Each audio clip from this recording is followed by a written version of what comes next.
Kiwi.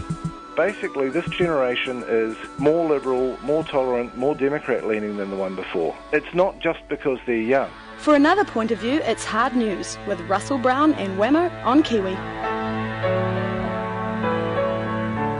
This is over at publicaddress.net, the Hard News blog there, and also the Media 7 Tally Show on TVNZ7. Russell Brown's back. Good morning, Russell. Good morning. Good morning. First up, let's talk Vampire Brash, the guy who wants to suck the blood out of ACT and get back into Parliament.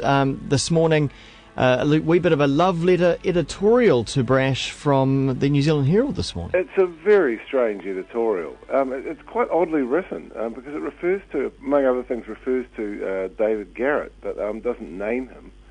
It just describes him as a child identity thief. And it kind of dodges around everything that's questionable about this, about what Brash is doing. Recommends, basically says, well, we hope he wins. And then the last line is, with or without ACT, he is back. And what does that actually mean? Because, frankly, Don Brash is not going to get the ACT leadership. He doesn't have the caucus numbers.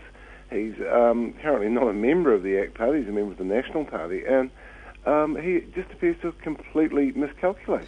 And I was puzzled by the media commentary on this yesterday on both, I think, both main TV channels. They were saying that, okay, if he sets up another party, that is definitely the end of ACT, and Brash will be back in Parliament. Yeah, I'm not sure that this new party that hasn't been set up yet for an election this year is actually going to get into Parliament.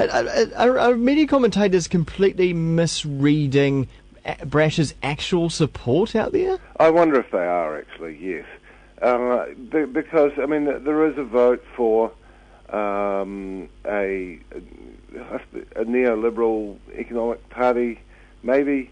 That's the people who want that are some of the people who are voting for ACT. Other people are just law and order nutters.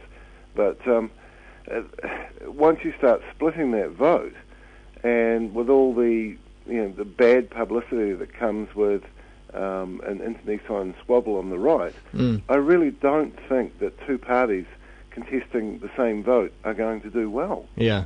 Russell Norman made an interesting point this morning that was saying that Stephen Joyce, of course, was the campaign manager for Brash back in 2005. Right. And this is what Brash does when he doesn't have the right political guidance. You know what I mean? Yeah. Yeah, he does. I mean, I heard an ACT Party founding member interviewed yesterday who just could not believe what Brash thought he was doing.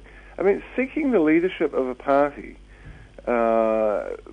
basically with sort of hinting at blackmail, when you don't even belong to that party. It's quite ludicrous. Is bizarre, but he clearly does have one or two rich mates. That's kind of pretty much been acknowledged.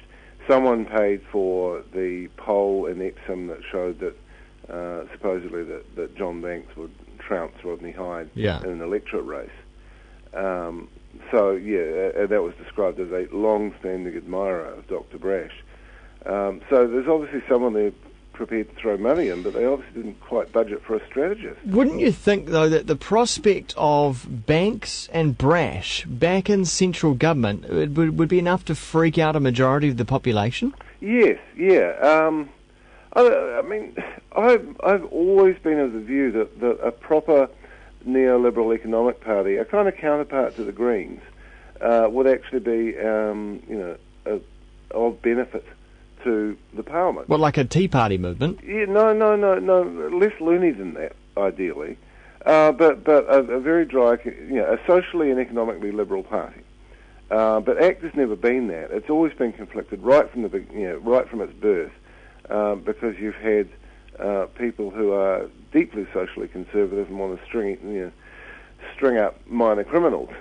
So ACT's never really been what it was meant to be. And meanwhile, you've got this bizarre, that fight's manifested directly in the caucus of 5 at the moment. Yeah. Where Heather Roy and Roger Douglas are pretty much actively trying to get Rodney Hyde rolled. They're clearly backing Brash. Yeah. So yeah, the internal contradictions of the ACT Party are. Is the problem here that it's a bunch of old cronies fighting over this, rather than, say, someone around John Key's age? Yeah, I saw someone make that comment on Twitter yesterday. Perhaps one of the bold and exciting new young neoliberal political figures could step up. Are there any? But I mean, again, you get back to the problem with ACT is that any old loony can join. Yeah. And you know, you've got who was the ACT deputy leader? You know, the Earth Hour guy. I mean, those are the people who become the face of the party. Yeah. Is this the sort of thing that Lindsay Perigo wanted to do? No, Perigo's sort of a step further on. Okay. You know, so he's a doctrinaire, Randian libertarian. So yeah, I mean, he's got particularly extreme ideas, which most of which would find no purchase whatsoever. But I mean, I value libertarian thought as well. It's just that they can never grasp an idea that cuts across their philosophy. But at the end of the day, though, doesn't all this give MMP a bad name? No, I haven't seen people saying that. Although you do have to look at the Greens and think, well, there's a small party that's been able to navigate this without blowing apart. Yeah. Because pretty much every other small party has. You know, New Zealand First, are the best example, really. Well, it seems to be perhaps the democratic process inside the Greens that's enabled for smooth transitions. Yeah, that they actually do have a good democratic process. And I think when Russell Norman became co-leader, I think around that time there were some disgruntled people, but they managed to, process that within the party. And kind of, I suppose, the deadwood has sort of moved off very quietly and with dignity. Yes, exactly. That's another point. Green Party leaders move on. Although, poor old Rod Don moved on non-voluntarily. But people like Sue Bradford, she left with dignity. Sue Bradford and Jeanette Fitzsimons have gone to have lives, whereas, how long's Rodney Hyde been there? Yeah. Would he have a future in business? I guess he would. I mean, I think he was in banking before he got involved in politics. Because he was shoulder-tapped for the anti-MMP campaign. I think that was where he first came to everyone's attention. So that the people backing that, who I'm pretty sure included the likes of Michael Fay, who might be in again this time, liked the look of Rodney Hyde and co-opted him to do some of that work. But this is kind of not kind of, this is the annoying thing about all these people, is that they still think that they can pull the strings, use their money, without ever having to front up and do it in their own name. This thing that we've got with Brash of a long-standing admirer has paid probably $10,000 or something like that for a poll to be made. Well, who is this person? Yeah. It's back to the hollow meme. Yeah, it is, isn't it? I mean, in a way, I think Labour would kind of delight in Brash being back, because it brings back all that baggage. Yeah. Well, exactly, and it's something to fight against.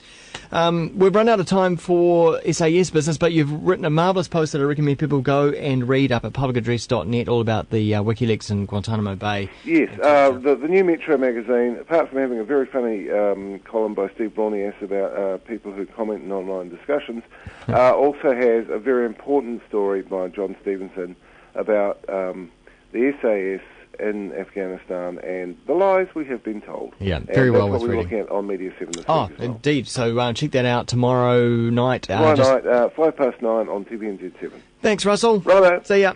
Russell Brown over at publicaddress.net as well. Here is